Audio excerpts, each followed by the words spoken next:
This is breaking news from Channel 13 Eyewitness News. That breaking news tonight out of Fort Wayne, where police have made an arrest in a cold case involving the rape and murder of an 8-year-old girl. Investigators believe after 30 years, they've found April Tinsley's killer, and DNA evidence is what finally caught him. This morning, state police and Fort Wayne police arrested 49-year-old John Miller. Investigators say he confessed to the crime. Miller now faces charges of murder, child molesting, and confinement in a case that's terrified the Fort Wayne community for decades.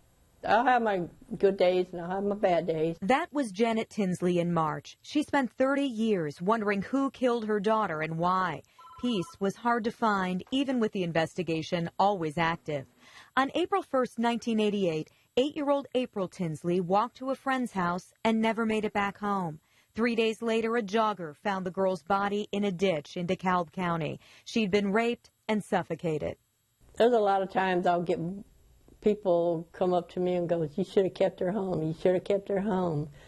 You can't prison your own child. It's like you got to let them outside and let them play. April's killer terrorized the community with threats, poorly written notes in which the murderer bragged about the crime and promised to kill again. One note in 1990 on a barn door. Then in 2004, more notes, photos, and 3 used condoms that matched evidence found on April. But even with detectives following up, no results. There's got to be a bright spot.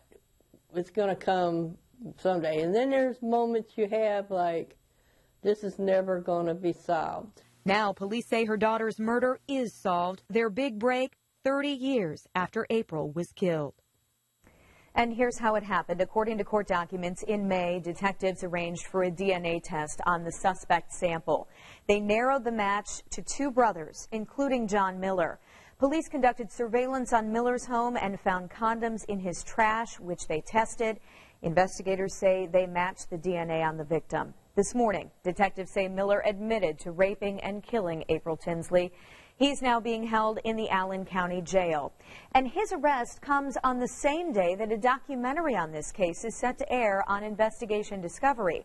That show is tonight at 10 p.m.